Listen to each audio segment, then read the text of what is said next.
Assalamualaikum warahmatullahi wabarakatuh. Alhamdulillahi rabbil alamin wa bihi nasta'in ala umuri dunya waddin. Summa salatu wassalam ala khairi man ba'athahu Allah rahmatan lil alamin Sayyidil anbiya'i wal mursalin Rasulillah Muhammad sallallahu alaihi wasallam wa ala alihi wa ashabihi ajma'in. Allahumma allimna ma yanfa'una wanfa'na bima 'allamtana wa zidna ilma innaka antal alimul hakim. Ibu-ibu, keluarga besar Majelis Ilmu Al-Qanitah yang dimuliakan Allah Subhanahu wa taala. Syukur alhamdulillah kembali kita berjumpa dalam kajian kita seputar syarah hadis-hadis Al-Arba'un An-Nawawiyah yang sampai dengan pertemuan hari ini kita sudah kaji hingga hadis yang ke-34. Salawat berakikat salam kita hadiahkan kepada Rasulullah Muhammad sallallahu alaihi wasallam. Allahumma salli wa sallim wa barik alaih. Harapan kita semua tergolong pengikut baginda yang mendapatkan syafaat nantinya. Ibu-ibu yang dimuliakan Allah, sebagaimana kebiasaan kita di majelis ini, saya mintakan salah seorang jamaah membacakan hadis yang ke-34 dan nanti jamaah yang lain mewakili membacakan terjemahan hadisnya. Dipersilakan.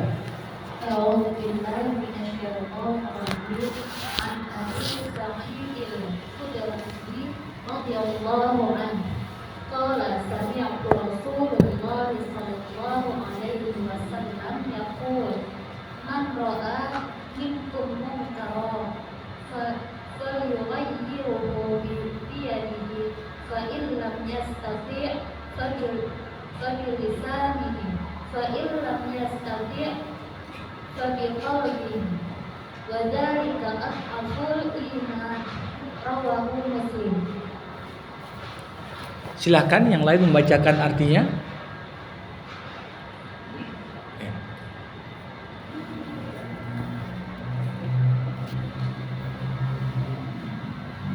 Dari Abu Sa'id Al-Khudri radhiyallahu anhu, dia berkata, aku mendengar Rasulullah Shallallahu Alaihi Wasallam bersabda, barang siapa di antara kalian melihat kemungkaran, hendaklah ia mengubahnya dengan tangannya. Jika tidak sanggup, maka dengan lisannya. Jika tidak sanggup, maka dengan hatinya. Dan itulah selamat iman. Hadis riwayat Muslim. Baik, terima kasih. Semoga kita yang membaca maupun yang mendengar diberikan pemahaman terhadap hadis ini. Hadis ini hadis yang disebutkan oleh Imam Muslim dalam sahihnya. Hadis diriwayatkan Imam Muslim, diriwayatkan dari Abu Sa'id Al-Khudri. Nabi Muhammad SAW sebagaimana yang didengar oleh sahabat Abu Sa'id pernah berkata, man ra'a minkum munkaran falyughayyirhu biyadihi fa in lam yastati' fa bilisanihi fa in lam yastati' fa biqalbihi wa dzalika ad'aful iman. Siapa di antara kalian yang melihat suatu kemungkaran, maka hendaklah ia mengubahnya dengan tangannya. Jika ia tak mampu merubah dengan tangannya, maka dengan lisannya. Dan jika ia tak mampu merubah bahkan dengan lisannya, maka ia merubah dengan hatinya. Dan itulah selemah-lemahnya keimanan. Jamaah rahimakumullah, tentunya salah satu ajaran penting dalam Islam apa yang kita kenal dengan istilah amar ma'ruf nahi mungkar. Amar ma'ruf artinya kita mengajak orang kepada perbuatan baik. ngajak orang sholat, ngajak orang ke majelis taklim, ngajak orang ikut sama-sama berdonasi. Ya, mana perbuatan baik kita ajak namanya amar ma'ruf. Namun sisi lain ada namanya nahi mungkar. Kita mencegah orang lain untuk tidak melakukan perbuatan yang mungkar. Nampak ada orang hampir terjerat pinjol, kita larang. Nampak ada orang hampir jatuh kepada judi online, kita pun larang. Nampak ada orang pergaulannya mulai merusak karakter dan mentalnya, kita halangi. Nah, ini yang disebut dengan nahi mungkar. Jadi agama ini tidak akan berdiri tegak dan baik kecuali ada orang-orang yang peduli dengan sesama dengan mengajak pada kebaikan dan mencegah dari kemungkaran. Ibu-ibu rahimakumullah, antara amar ma'ruf dan nahi mungkar dengan ajaran jihad itu punya keterkaitan yang cukup erat. Ajaran jihad itu adalah cara, konsep yang diajarkan dalam Islam supaya kita bisa melindungi umat ini dari serangan yang datang dari luar. Pihak luar yang gak senang Islam tumbuh, pihak luar yang gak senang umat Islam terus bertambah jumlahnya, maka dia pun menyerang kita. Gimana membela diri dari serangan pihak luar? Lewat yang namanya jihad. Namun pentingnya amar ma'ruf nahi mungkar tak kalah dibandingkan pentingnya jihad. Kenapa? Amar ma'ruf nahi mungkar inilah bagaimana konsep yang diajarkan Islam supaya kita bisa melindungi umat ini dari ancaman internal. Kalau jihad ancaman eksternal, amar ma'ruf nahi mungkar ancaman internal. Dan banyak umat itu rusak bukan karena serangan dari luar. Kita yang memperlemah diri kita. Kita yang melakukan hal-hal yang justru membuat kita tampak lemah dan rentan diserang oleh pihak luar. Coba bayangkan kalau satu rumah tangga suami tak solat, istri pun tak solat, apalagi anak-anaknya.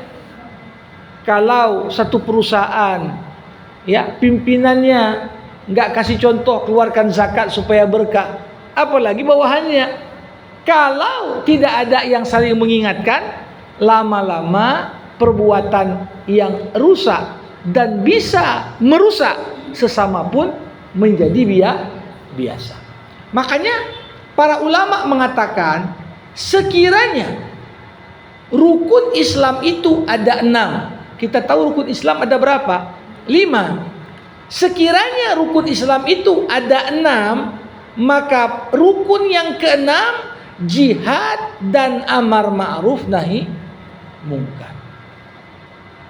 Jadi seperti saya katakan tadi, kalau ancamannya eksternal dari luar, kita perlu jihad.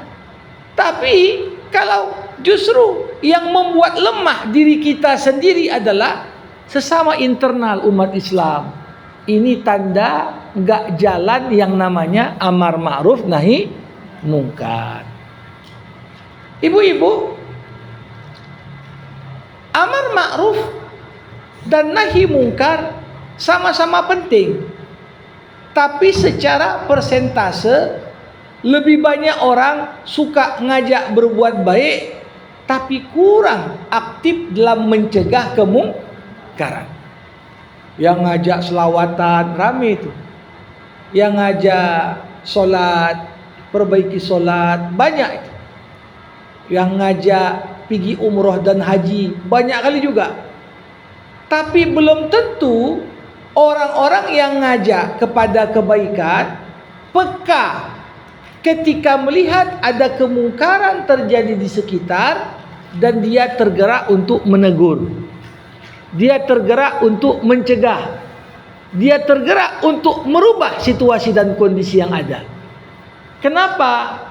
Karena secara psikologis orang itu nggak merasa terganggu kalau kita ngajak yang baik. Tapi orang mulai terganggu ketika kita mengkritisi kebiasaannya yang buruk. Ketika kita mulai negur, kau kenapa lah nggak sholat? Nggak bagus nggak sholat tuh. Tapi sekedar ngajak sholat ya nggak apa-apa. Tapi begitu katakan, kau nggak pernah kulihat Jumat nampak. Kemana kau nggak sholat ya? Mulai orang terganggu. Ya, begitu juga kita melihat segala bentuk perbuatan kemungkaran. Begitu ada yang mengingatkan, maka orang yang ditujukan kepadanya nahi mungkar sering sekali merasa diganggu kenyamanannya. Sehingga kita melihat padahal tidak akan indah sebuah taman kalau orang cuma tanami bunga saja, tapi nggak ada yang motongi ilalangnya.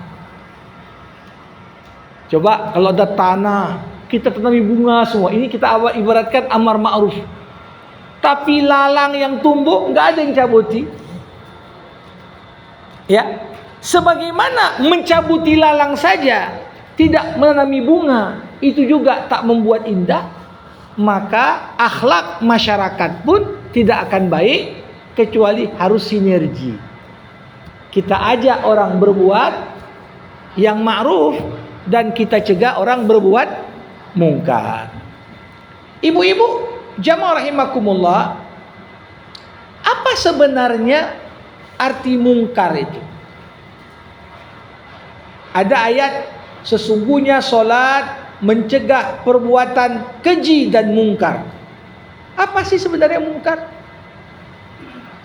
Jadi manusia ini ketika Allah Subhanahu wa taala ciptakan kita pertama kali, Allah ciptakan kita di atas nilai yang namanya fitrah.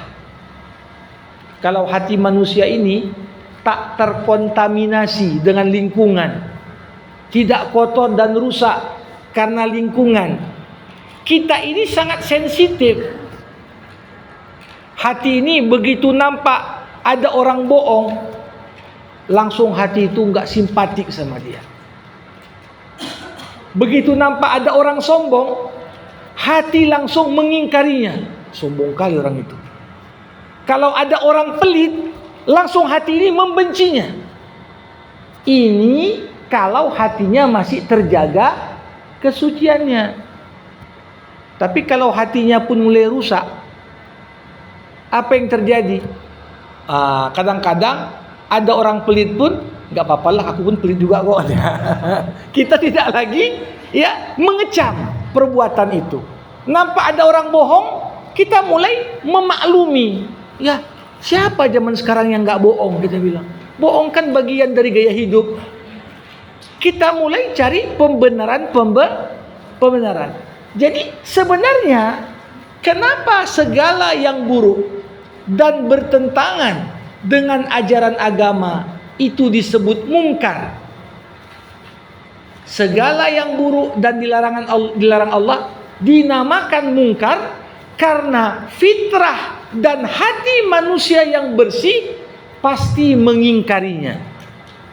Itu makna mungkar.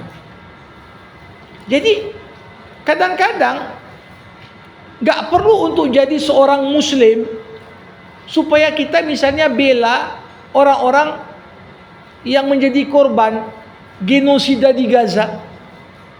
Seorang Kristen sekalipun nampak anak-anak pun dibom, anak-anak pun digilas, pasti dalam hati kecilnya mengingkari, gak betul ini. Itu ya. Itu artinya apa? Itu perbuatan mungkar. Gak perlu ilmu tinggi-tinggi untuk mengetahui berbohong itu buruk, berkhianat itu tercela, berdusta itu tidak baik. Karena fitrah manusia semuanya pada dasarnya adalah sama. Kita diciptakan, makanya saya sering bahasakan fitrah itu apa? Settingan pabriknya manusia. Kalau HP itu ada setting default. Kalau udah banyak kita berubah, kita balikkan ke settingan awal. Itulah makna fitrah. Bagaimana Allah menciptakan kita pertama kali, bagaimana Allah men-setting kita pertama kali, itu yang namanya fitrah.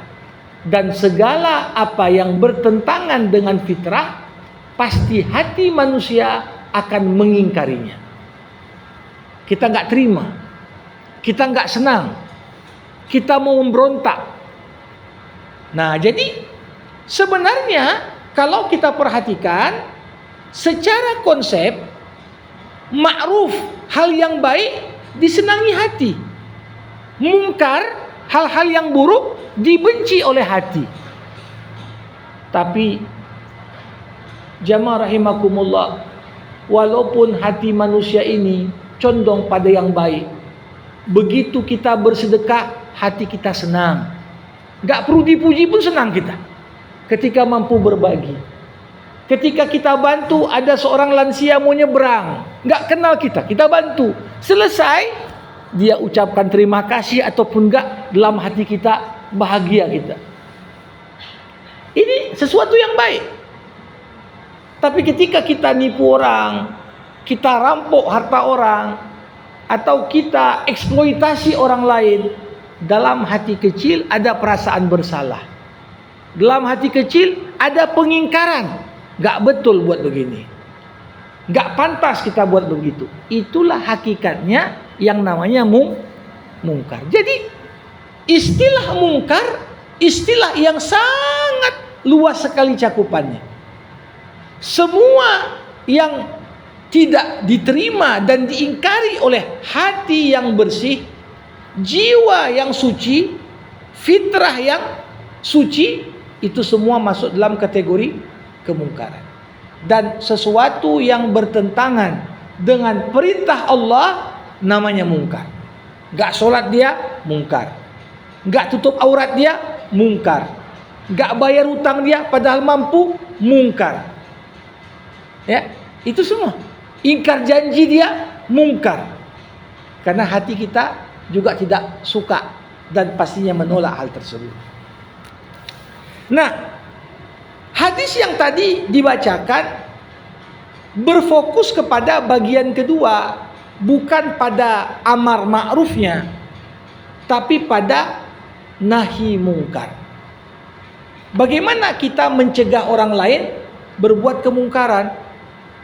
Ada orang mau transaksi ribawi, gimana kita cegah? Ada orang mau buat curang, gimana kita cegah? Ada orang mau mengeksploitasi orang lain. Ada orang mau memakan harta orang lain dengan cara yang batil. Ini semua tanggung jawab kita. Kenapa kita perlu mengantisipasi, menghalangi, bahkan seperti saya katakan tadi, merubah kemungkaran yang sedang terjadi? Kenapa kita nggak pakai prinsip, kan bukan urusan saya, lu gua katanya. Ya, itu kan urusanmu, kau buat mungkar. Yang penting kan saya kan nggak merugikan kamu katanya. Ini kata-kata orang yang berbuat mungkar, saya kan nggak merugikan kamu. Ini sebenarnya kata-kata yang tidak tepat. Kemungkaran, ibu-ibu, yang dilakukan siapapun, baik dalam konteks pribadi ataupun berjemaah, dalam jangka pendek, menengah, dan jangka panjang, akan memberikan dampak kepada orang lain. Jadi kalau kita misalnya makan riba, kita katakan, kan yang ngutang aku, yang makan riba aku, kan bukan urusanmu, ngapain kau campuri? Atau kita anggap, ya ini kan badanku, mau ku nampakkan auratku atau ku tutup, ini kan bukan urusanmu, ini kan urusanku. Sebenarnya kata-kata seperti itu tidak sepenuhnya bisa kita katakan itu hanya urusan pribadi dia, tapi ini urusan bersama. Kenapa? Ada sebuah hadis, ibu-ibu rahimakumullah, Nabi Muhammad sallallahu alaihi wasallam memperumpamakan kita yang hidup di dunia ini, kita yang tinggal misalnya di kota Medan inilah. Ini kita yang hidup bersama di sini, umpamanya kita seperti orang yang sedang naik kapal bersama. Naik kapal laut. Kalau orang naik kapal laut, tentunya ada yang dapat kamarnya di bagian bawah kapal. Ada pula yang dapat bagian kamarnya di dek kapal. Nah, kalau kebetulan ada orang yang dapat bagian kamarnya di bawah kapal, dia mengatakan, setiap kali aku pengen ambil air harus naik ke atas. Ini nyulitkan dan nyusahkan orang di atas. Udahlah, daripada nyulitkan orang ke atas, bagus kulubangi saja di bagian kamarku. Lantas dia mengatakan, ini kan kamarku, bukan kamar kalian. Kalau kulubangi kan hakku, ini kan kamarku.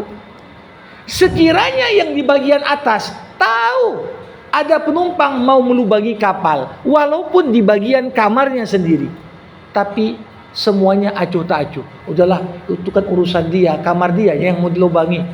Apa yang terjadi, ibu-ibu sekalian? Baik kita ikut melubangi, merestui atau tak merestui, ketika kapal karam yang akan tenggelam, bukan hanya yang ikut melubangi, tapi semua yang ada di atas kapal. Begitulah hakikatnya. Kemungkaran ketika kita kerjakan di atas permukaan bumi ini, yakinlah ada konsekuensinya. Saya berikan contoh kecil. Rasulullah berkata, tidaklah penduduk satu negeri menahan zakat harta mereka kecuali kami akan tahan curah hujan dari langit. Berlalu berbulan-bulan tak turun hujan, dan dikatakan Allah dalam hadis qudsi, kalau bukan karena rahmat Allah dan kasih sayangnya kepada tumbuhan dan binatang, mungkin tetap akan ditahan turun hujan, tidak turun karena ditahan zakat harta. Kadang-kadang kita bayar, tapi karena ada yang nggak bayar, kita pun ikut kena, kan gitu. Ya, itu contoh nahan zakat harta. Dikatakan tidaklah tersebar perbuatan zina di satu negeri kecuali Allah Subhanahu wa taala timpakan kepada penduduk negeri itu beragam macam penyakit. Ketika muncullah penyakit yang aneh-aneh, tak pernah ada sebelumnya, apakah hanya menimpa orang yang melakukannya? Enggak. Ketika kita diam, tak ambil tindakan, acuh tak acuh, merasa itu bukan urusanku, maka yang terjadi hukuman Allah itu menyeluruh. Jadi disinilah saya katakan tadi, ibu-ibu, kalau jihad melindungi kita dari ancaman eksternal, maka amar ma'ruf nahi mungkar melindungi kita dari ancaman internal. Ancaman internal dari mana, Ustaz? Ya, murkanya Allah akibat dosa-dosa dan kemungkaran yang kita buat. Ibu-ibu yang dimuliakan Allah, hal pertama sebelum kita masuk kepada pembahasan hadis, Nabi berkata tadi, man ra'a minkum mungkaron, siapa yang melihat kemungkaran. Kata siapa ini menunjukkan keumuman. Siapapun dia, mau laki-laki, mau perempuan, mau lansia, mau orang dewasa, mau anak-anak. Man ini isim mausul, ya dulu alal aqil, kata yang menunjukkan makna semua orang yang berakal. Jadi mau laki-laki mau perempuan, umurnya berapa, man, siapa, berlaku umum. Ra'a minkum mungkaran, yang melihat kemungkaran. Nah, melihat di sini boleh jadi melihatnya secara langsung.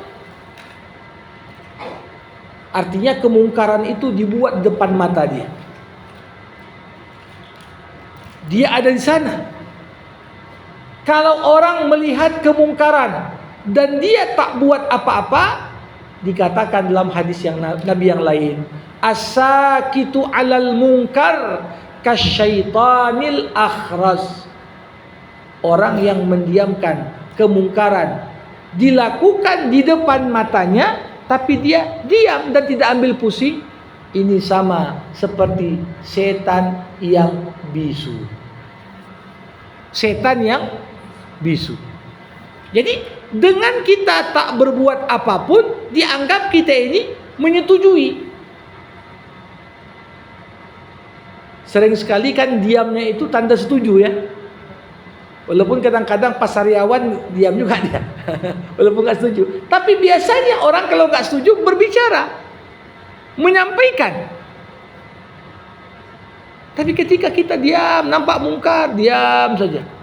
Maka yang terjadi apa? Dianggap kita ini ikut dalam barisan orang yang secara tidak langsung ikut menyetujui perbuatan kemungkaran itu dilakukan.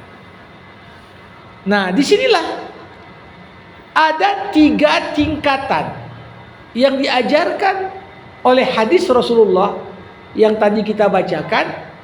Bagaimana prioritas kita dalam merubah kemungkaran?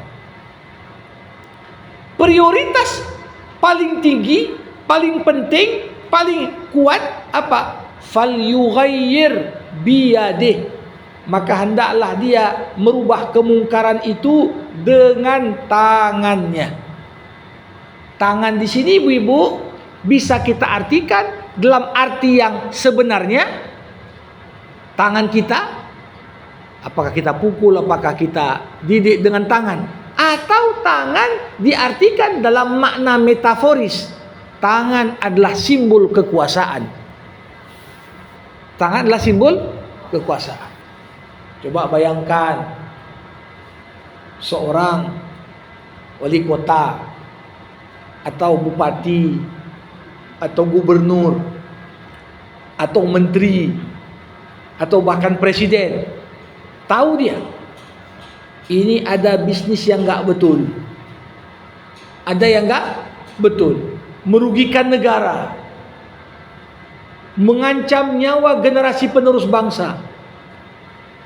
Kalau dia punya kekuasaan, maka tak diterima. Dia cuma sekedar ceramah saja. Ini gak boleh buka pabrik ini. Ngapain kau ceramah? Cukup kau teken saja, udah tutup pabrik itu. Siapa yang disuruh ceramah? Yang nggak punya kekuasaan. Ya, tapi yang punya kuasa, untuk apa dia ceramah-ceramah? Kalau ujungnya no action, talk only. Dia bilang nggak bagus itu pinjol. Kita nggak senang pinjol, tapi masih juga dikasih izin pinjol. Itu namanya menipu orang. Dia bisa berbuat lebih untuk merubah kemungkaran itu dari sekedar berbasa-basi, beretorika dengan mengatakan kita sangat khawatir, ini sudah banyak korban pinjol sampai sekian. Padahal kuasa di tangan dia. Mau ditutup, mau diadili, mau dieksekusi, semua di tangan dia. Tapi seakan-akan itu bukan dia yang bertanggung jawab. Ini nggak diterima. Siapa yang punya kuasa? Falyughayyir biyadih. Rubah dengan tangan, rubah dengan kekuasaan. Nah, kita lihat berapa kali saudara-saudara kita demo. Ada tempat esek-esek di Jakarta dulu namanya Alexis. Capek nggak? Tapi begitu terpilih gubernur, nggak diperpanjangnya izin saja, sudah selesai.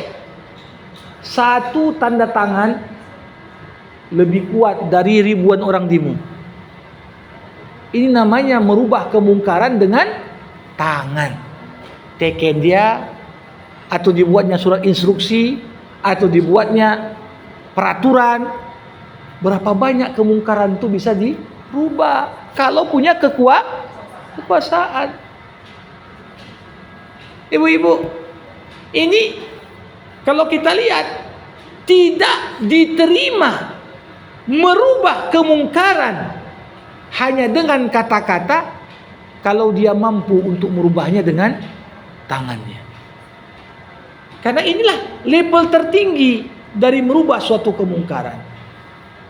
Kalau tidak kita hanya sekedar berwacana saja, ya. Tapi bagaimana perbuatannya?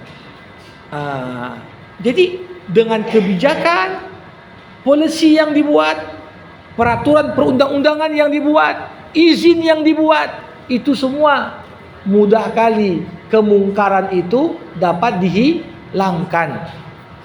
Maka disinilah salah satu alasan penting kenapa umat Islam harus melek terhadap kekuasaan. Melek. Kenapa? Kalau sempat kekuasaan otoritas yang besar itu justru jatuh di tangan orang yang pro kemungkaran, bukan pro nahi mungkar, apa yang terjadi? Demo kita, gerasak gerusuk kita dibawa, bertambah aja tempat maksiat dengan dikasih izin. Bahkan dibekingi lagi tempat-tempat itu. Kita sibuk mengatakan, bahaya kali nih, wilayah ini banyak kali narkoba. Kalau tidak ada political will, memang membasmi betul-betul sampai ke akarnya, ya nggak akan habis. Ya, seperti kalau kita hanya sekedar ya slogan-slogan saja, basmi korupsi. Tapi kadang-kadang yang ngomong pun bagian korupsi juga. Nah ini yang jadi problem. Merubah kemungkaran prioritasnya dengan tangan kekuasaan. Baru yang kedua, fa in lam yastati. Ada orang terkendala ibu-ibu, kuasanya nggak ada. Dia mau merubah kemungkaran, tapi kemungkaran itu boleh jadi di back up oleh yang lebih berkuasa dari dia. Kayak mana? Maka pilihan kedua, fal yughayyir fabilisanihi. Gak bisa kau buat karena tekenanmu pun tak laku. Ya, tekenannya pun tidak laku. Ada teken yang lebih kuat dibanding tekenan dia. Minimal apa? Maka sampaikan, Pak, gak betul itu kebijakan yang kita buat. Gini, alasannya gini. Ini dampak jangka panjangnya seperti ini.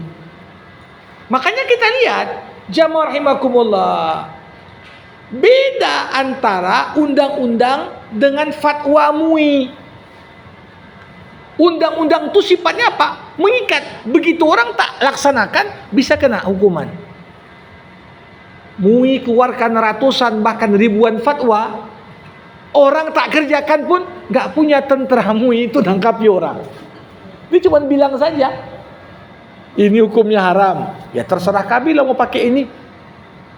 Maka label-label MUI ini merubah kemungkaran dengan lisannya. Keluarkan fatwa, itu gak betul. Bunga bank haram.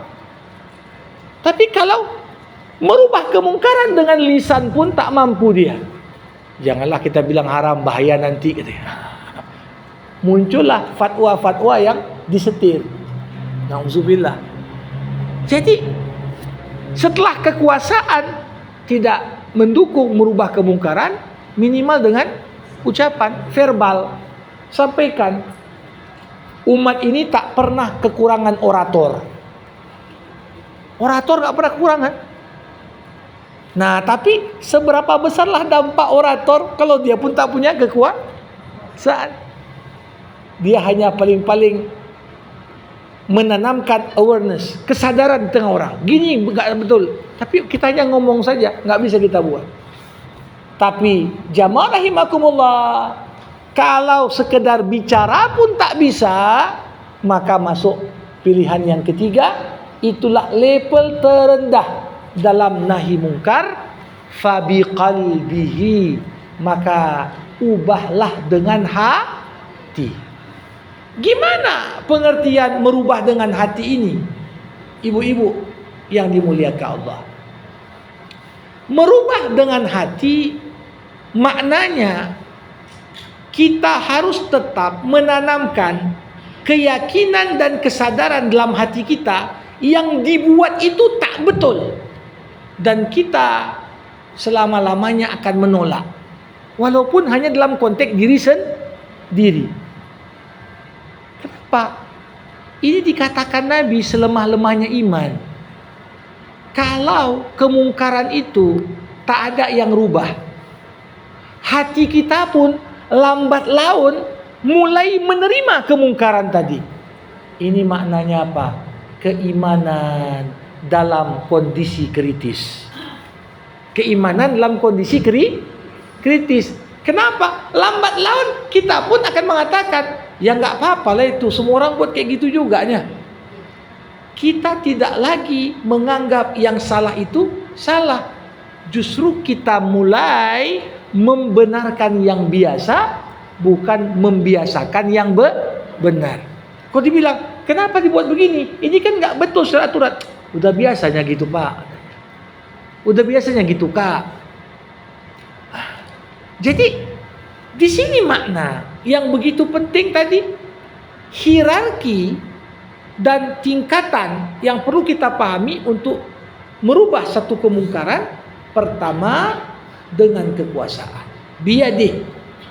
Yang kedua, dengan seruan, dengan lisan. Yang ketiga, dengan menanamkan kebencian dalam hati terhadap yang demikian. Bapak Ibu, ibu-ibu yang dimuliakan Allah, kadang-kadang bagian yang terakhir, merubah kemungkaran dengan hati pun, ini udah goyang juga orang sekarang. Dia pertama benci korupsi. Kenapa? Belum ada akses. Begitu tawari, kau dapat bagian juga. Oh iya, oke lah kalau gitu. Kalau dia kritik luar biasa, waktu nggak ada kesempatan. Begitu ditawari, kau dapat juga bagian nanti sekian. Oh iya, oke lah kita support lah itu. Berarti di sini bukan menolak kemungkaran, tapi menolak karena belum dapat bagian. Itu dia. Ini yang sangat bahaya, ibu-ibu. Nah, jamaah rahimakumullah, saya ingin gambarkan ada satu riwayat menceritakan suatu ketika Rasulullah SAW duduk bersama para sahabat. Kemudian Nabi ngomong, apa yang diucapkan Nabi? Nabi berkata begini, akan datang suatu masa kalian tak lagi menyuruh kepada yang baik dan tak lagi mencegah dari yang mungkar. Sahabat Nabi begitu mendengar penjelasan itu terkejut. Awakainun zalika ya Rasulullah? Apa mungkin terjadi sebagaimana yang kau ceritakan pada kami itu? Nabi kemudian menjawab, bal asyaddu minhu sayakun. Yang lebih parah dari itu pun akan terjadi. Gimana itu Nabi? Akan datang suatu masa kalian akan menganggap yang baik itu buruk dan yang buruk itu baik. Sahabat makin terkejut. Apa mungkin itu? Dijawab lagi oleh Nabi, yang lebih parah dari itu pun akan terjadi. Dijelaskan oleh Rasul, akan datang suatu masa kalian akan mencegah orang berbuat baik dan kalian akan menyeru orang berbuat mungkar. Sahabat terkejut. Apa mungkin terjadi seperti itu wahai Rasulullah? Mungkin. Apabila kalian melihat kondisi seperti itu, kata Nabi, maka turunlah firman Allah, ya ayyuhalladzina amanu alaikum anfusakum la yadurrukum man dhalla idza tadaitum. Wahai orang-orang yang beriman, hendaklah kalian jaga diri kalian masing-masing. Selama kalian pastikan kalian masih amar ma'ruf nahi mungkar, tidak akan merusak kalian orang-orang yang telah sesat. Jadi ini yang menjadi masalah. Kita kadang-kadang mungkin kita menganggap, yalah itu kan urusan dia yang buat salah, aku kan gak ambil bagian. Lambat laun ibu-ibu, yang terjadi ketika kita bahkan mau berbuat baik, berbuat baik nanti dihalang-halangi. Mau nyumbang untuk Palestina, dibilang, ini periksa ini kadang-kadang untuk membiayai teroris. Mau nyumbang pun tak boleh. Padahal kita bukan duit negara, kita ambil duit kantong sendiri. Tapi yang berbuat baik pun dihalang-halangi. Tapi nanti datang suatu masa, kata Rasul, orang menyuruh kepada yang mungkar. Mau buat mungkar pun difasilitasi. Ini kita mulai lihat dengan adanya undang-undang dibagi-bagi kondom dan alat kontrasepsi kepada anak-anak dengan alasan ya ini untuk memberikan sosialisasi, menjaga kesehatan reproduksi. Tapi kalau caranya seperti itu tanpa pendekatan menyentuh kesadaran beragamanya, maka lambat laun ini justru terkesan memfasilitasi kemungkaran. Yang nggak pernah kenal barang itu jadi tahu dia. Wah, nanti disubsidi, dibagi-bagi katanya. Coba bayangkan, ini sesuatu kalau mungkin kita nggak hidup di zaman ini, kita pun akan takjub seperti sahabat. Mungkin nggak terjadi seperti itu. Tapi justru mendengar dan mengkaji hadis ini dalam konteks kekinian, kita justru makin sadar Rasulullah adalah manusia yang diberikan wahyu. Nabi memandang dengan visi jauh ke depan. Kalau kita mulai sepele terhadap nahi mungkar, lambat laun kemungkaran yang justru akan difasilitasi.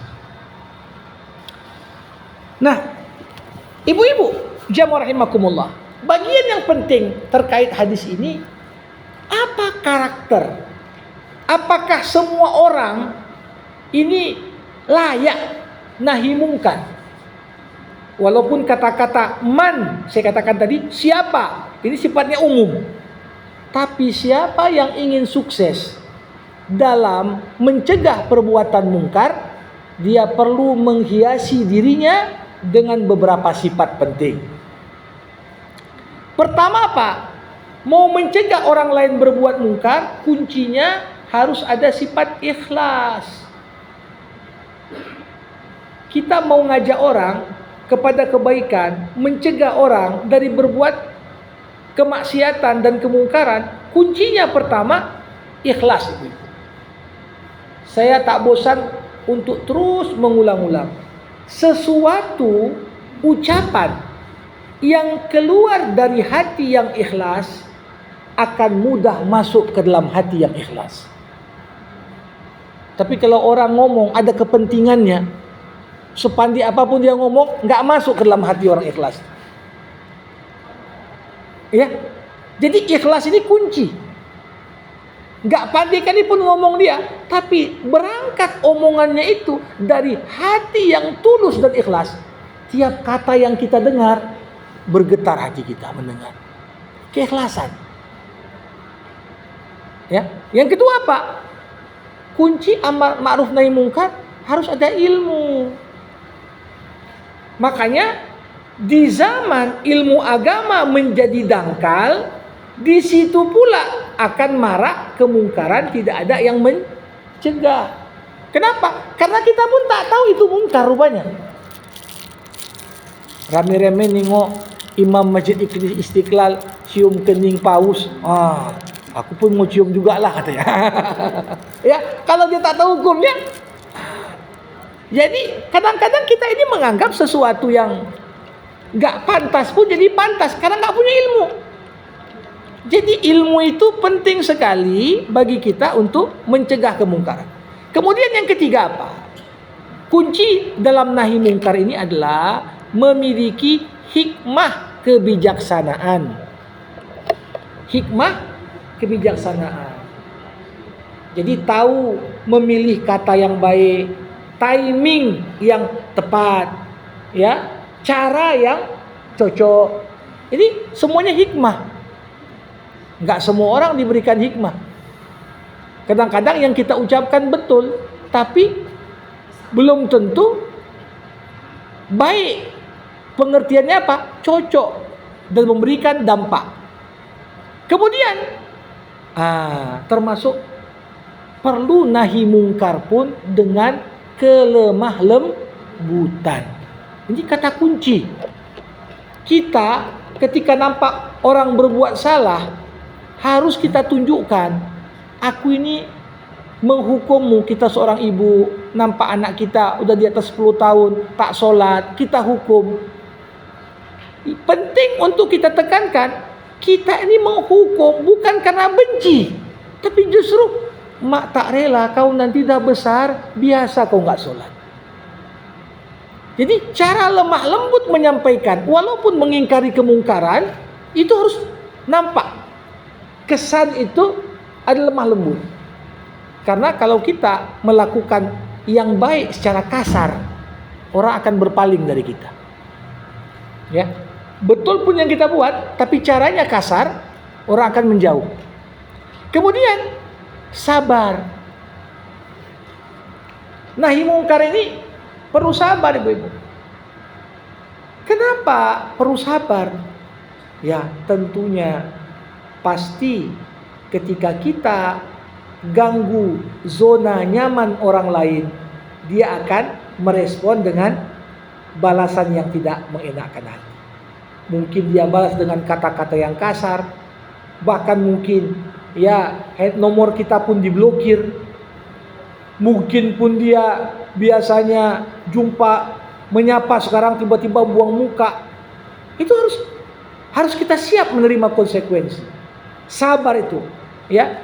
Jadi saya selalu katakan begini, bagaimana seorang dokter ketika mendiagnosa pasiennya, dokter temukan apa penyakit si pasien. Bagaimana dokter menunjukkan sikapnya? Dokter menunjukkan sikap sayang dan kasihan. Dokter pengen kalau bisa penyakitmu itu bisalah lepas darimu. Kita pun begitu. Nampak ada orang kecanduan narkoba, nampak ada orang kecanduan judi online, kita memperingatkan dia, perlu bersabar. Karena pasti dia pertama akan menolak kita. Bukan hanya menolak, bahkan merespon dengan membalas dengan keburukan. Padahal yang kita sampaikan kebaikan. Nah, ini satu hal yang tak boleh kita pungkiri, pastinya akan sangat penting sekali. Kemudian dalam bernahi mungkar juga perlu sikap tawadhu. Tawadhu, rendah hati. Kita mencegah orang lain berbuat mungkar, jangan dengan pendekatan sombong. Ya, ngajak orang sholat, dia bilang, tengoklah aku nggak pernah lambat takbiratul ihram. Ya, malah dia ya banggakan dirinya. Ini justru orang akan antipati. Sombong kali kau ini pun, katanya. Tapi kalau kita sampaikan, ya kadang-kadang ya perlu ada rasa empati yang tepat. Ada orang kadang-kadang ngadu dia, Kak, suamiku gini.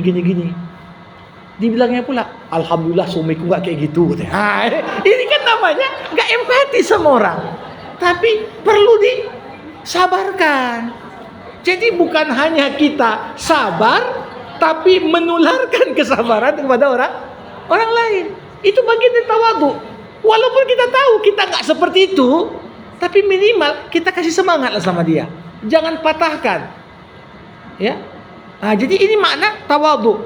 Kemudian orang yang bernahi mungkar juga perlu punya sifat qudwah, uswatun hasanah, teladan yang baik.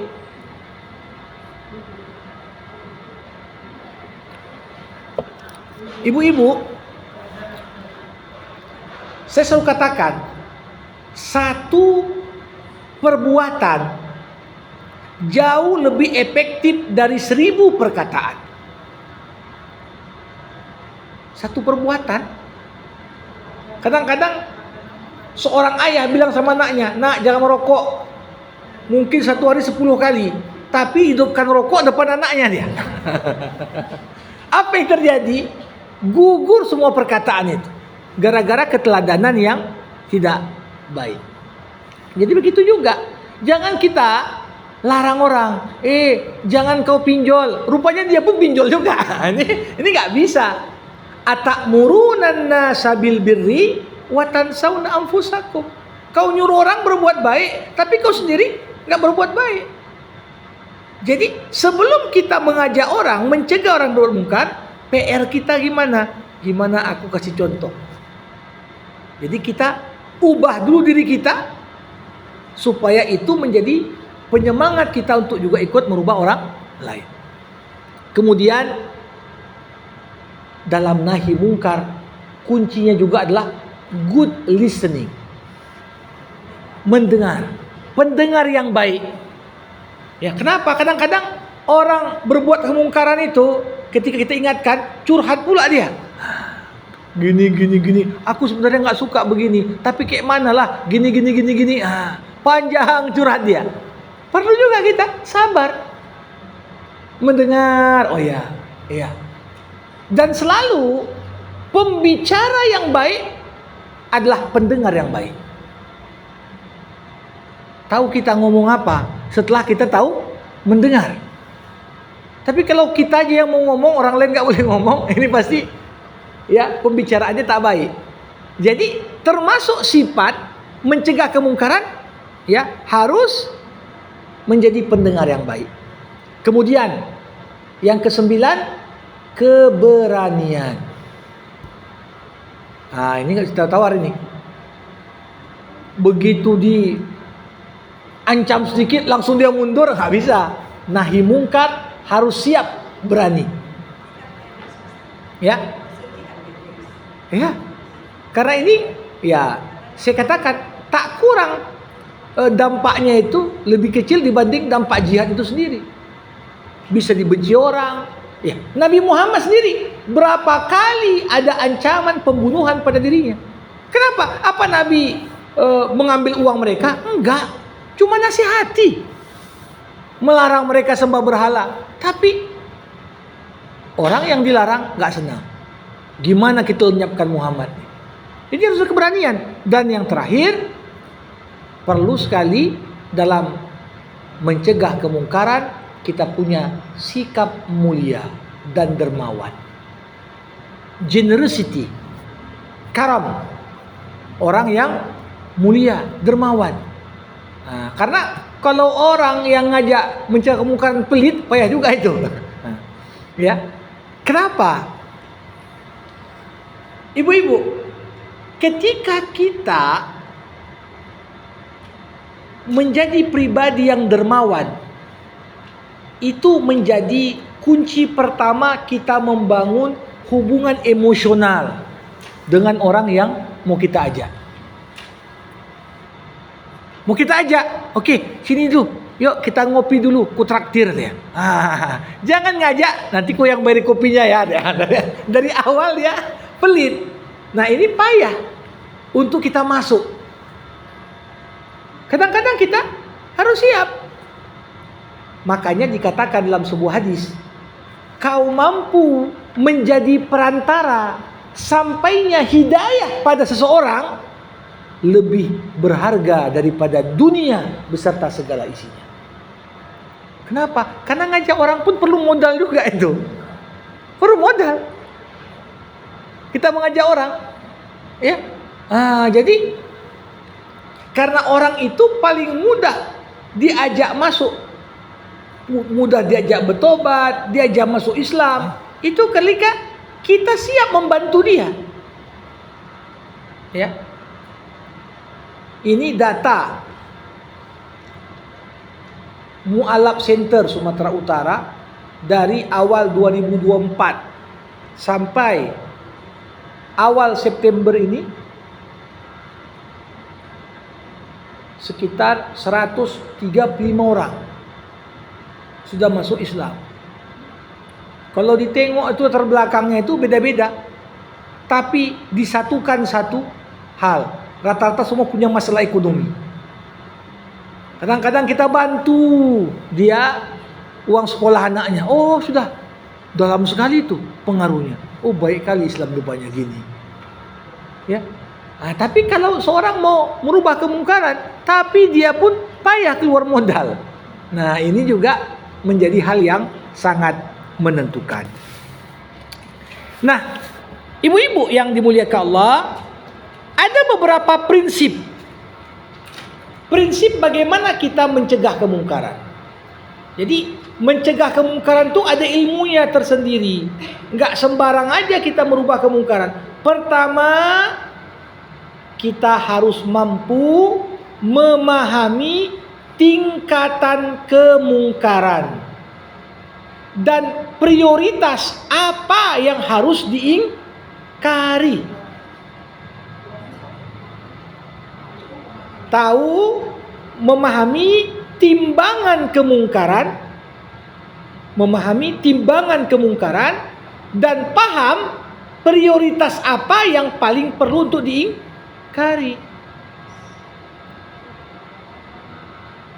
Ibu-ibu, kalau kita mau jujur, siapapun kawan kita, kalau kita perhatikanlah dari ujung rambut sampai ujung kaki, pasti ada aja mungkarnya. Pasti ada aja mungkarnya. Ya mungkin kita anggap celaknya terlalu tebal lah, udah kita komentarin ya. Misalnya ya, nanti lipstiknya terlalu tebal lah, kita komentarin.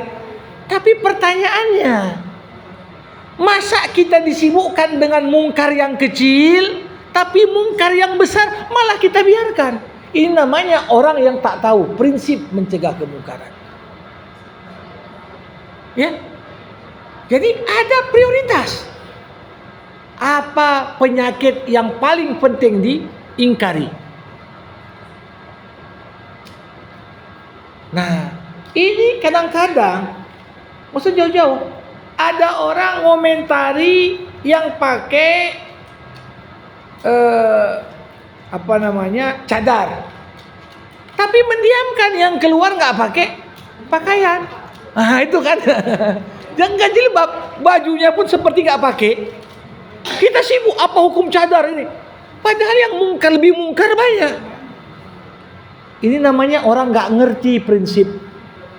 Kita habiskan energi untuk bukan prioritas, tapi kita abaikan yang mana yang lebih prioritas. Nah ini yang saya katakan tadi. Kita ini ya umat Islam, kalau mau dicari ya ibu-ibu yang puluhan ini pun kalau cari kemungkaran sama ustadz pun dapat juga kan gitu kan.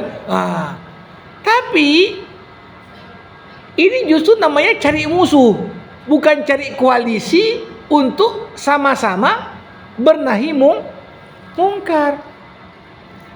Sibuk kita tengok sama jemaah masjid, ini ini tak kunut ini, mungkar ini, atau ini beda ini. Padahal di luar masjid banyak kemungkaran yang lebih utama untuk kita. Makanya dikatakan ada yang nyalahi yang nggak berkunut, ada yang nyalahi yang berkunut. Padahal yang nggak sok subuh banyak, didiamkan juga. Ya, berkelahi antara yang tarawihnya 11 dengan yang tarawihnya 23, padahal yang nggak tarawih pun gak ada yang ngajak. Ini namanya mengingkari kemungkaran. Harus petakan dulu mana kemungkaran paling besar. Ya, jangan misalnya ada orang, ya sudah fokus dulu. Kawan ini misalnya kemungkaran apa? Dia ikut judi online, fokus di situ dulu. Tinggalkan judi online, nanti udah bagus dia, tengok lagi apa yang bisa dirubah. Jangan dari awal. Ini kau dari ujung kaki sama ujung rambutmu ada yang salah semua. Catatanku kepadamu ini. Langsung jumpa kita, udah langsung lagi lah ada. Begitu dia. Jadi mana yang diprioritaskan? Itu penting. Kita pun begitu. Ada sifat pada pasangan hidup kita yang kita nilai kurang baik. Jangan langsung di malam hari, ini bang, tengok catatan ini. Ini yang tak betul ini. Waduh, ini. Habis itu, udah laku situ sopa aja lah katanya. Jadi perlu kita lihat. Satu kemungkar hilang, alhamdulillah. Nanti masuk, perbaiki lagi sedikit. Gak ada orang sempurna, pasti ada mungkarnya.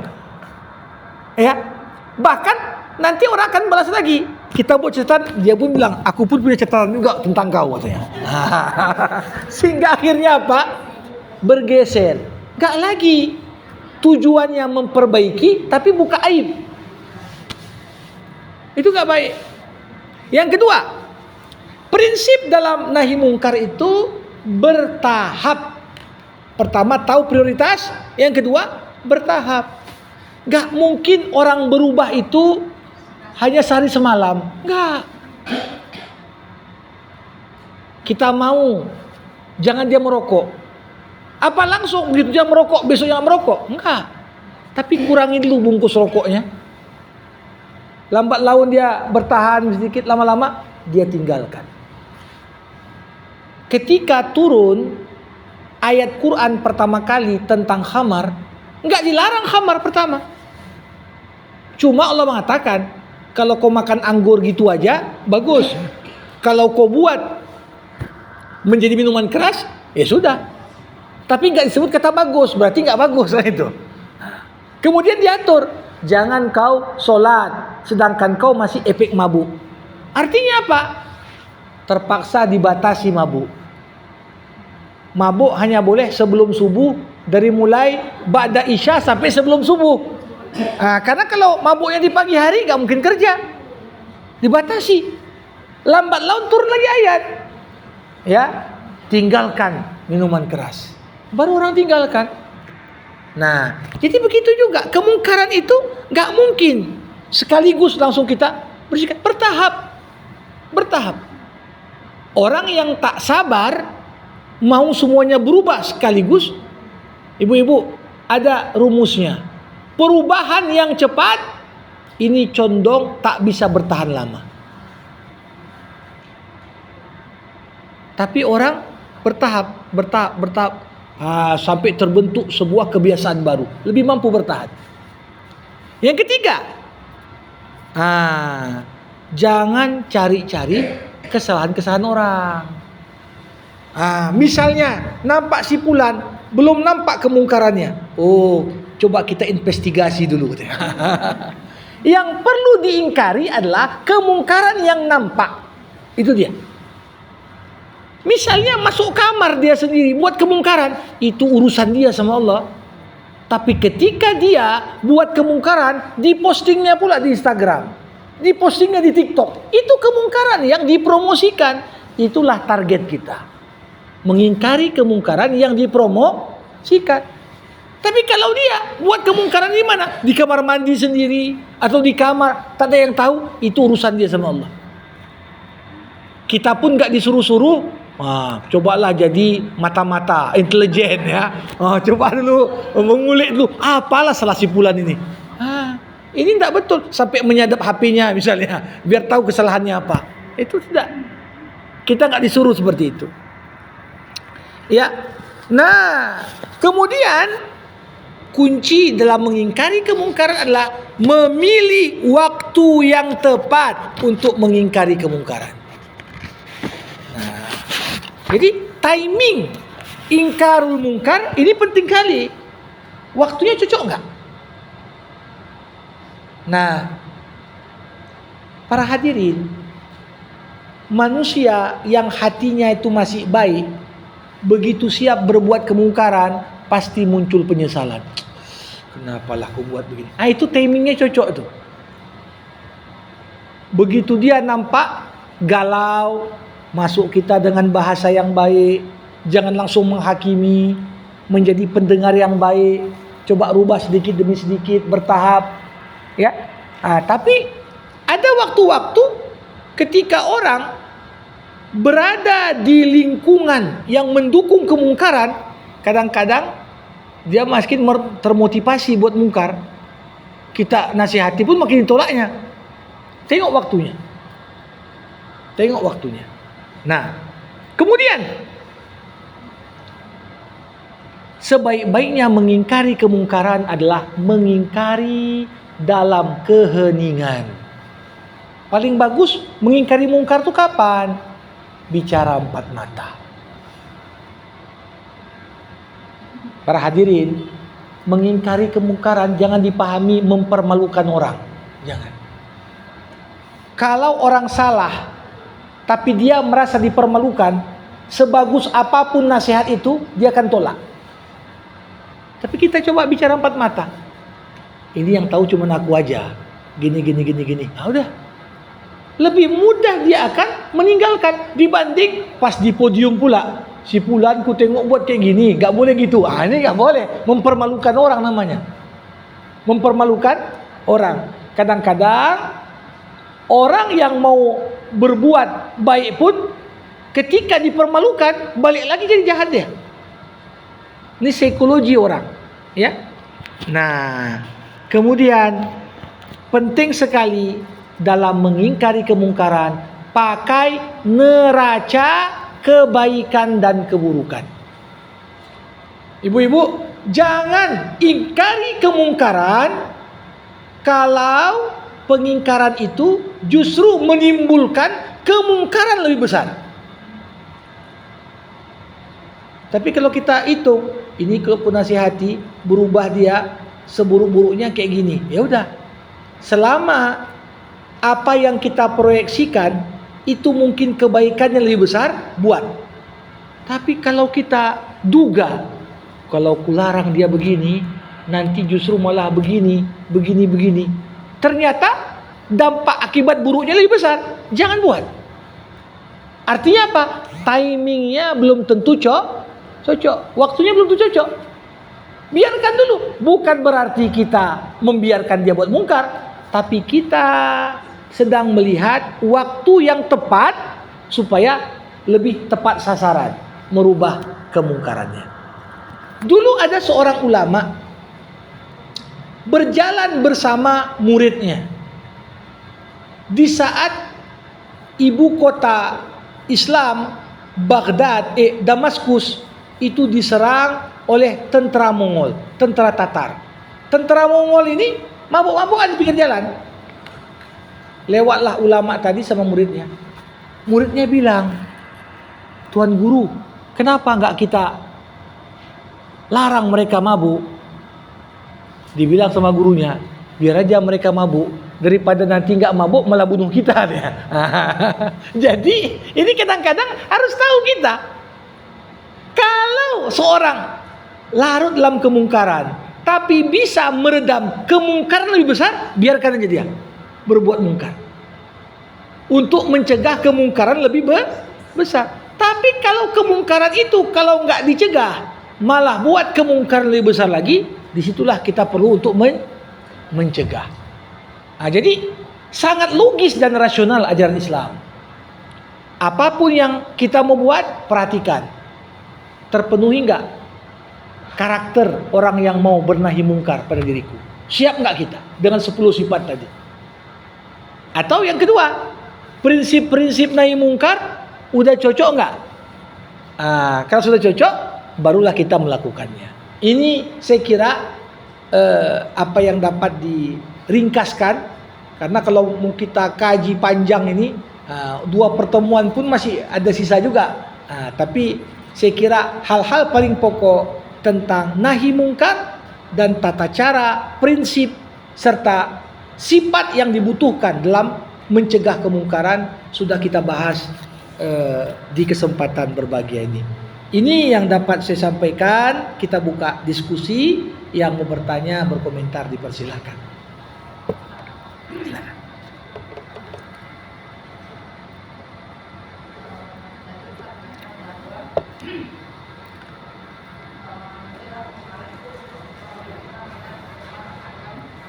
Gunakan jasa pinjol.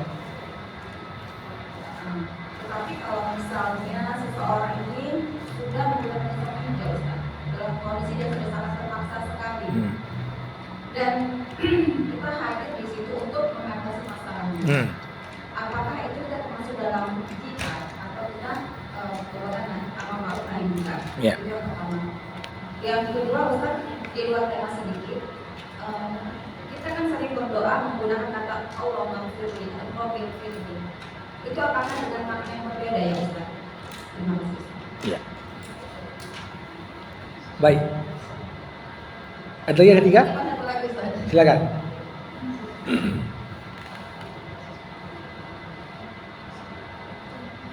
Nggak tahu maksudnya Pak Ustaz. Ya. Apabila seseorang itu mampu merubah seseorang yang berbuat munkar itu, dia disebut seperti apa? Orang yang benar, betapa, atau bagaimana? Ya. Terima kasih. Baik. Jamaah rahimakumullah. Pertama, kita punya sasaran yang ingin kita rubah dari perbuatan mungkar. Udah terjerat pinjol.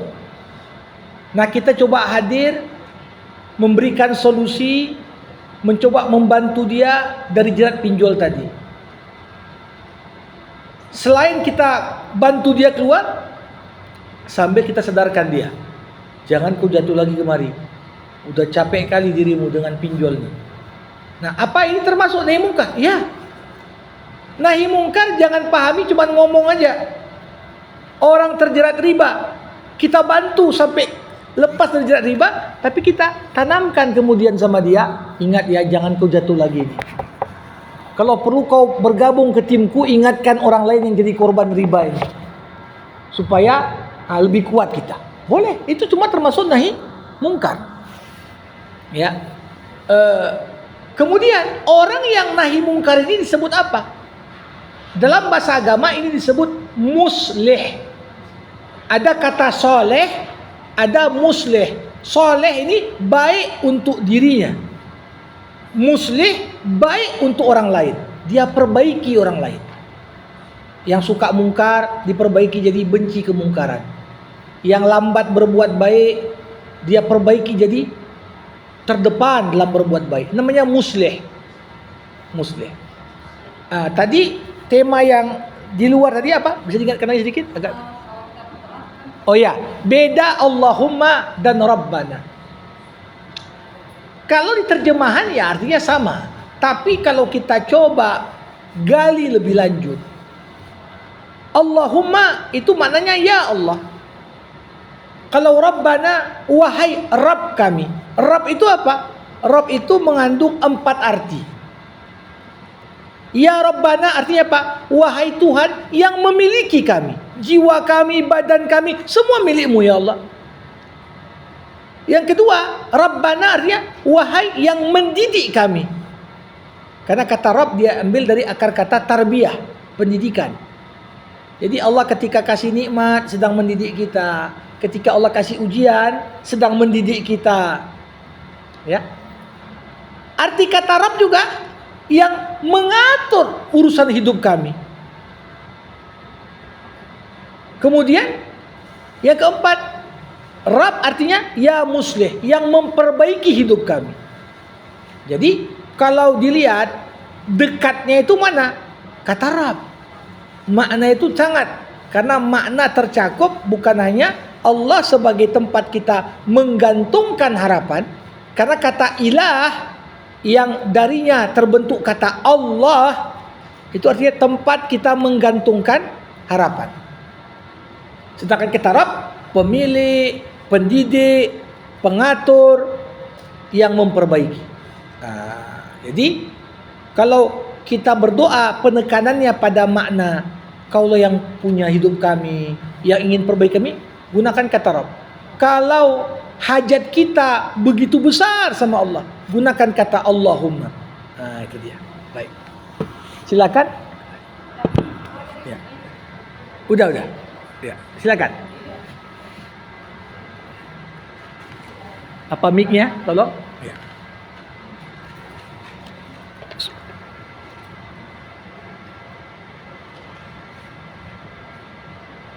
Assalamualaikum warahmatullahi wabarakatuh. Waalaikumsalam warahmatullahi. Ustaz, bagaimana kita tahu orang berbuat maksiat? Namun kita tidak bisa berbuat apa-apa. Seperti untuk angka supaya memberitahu.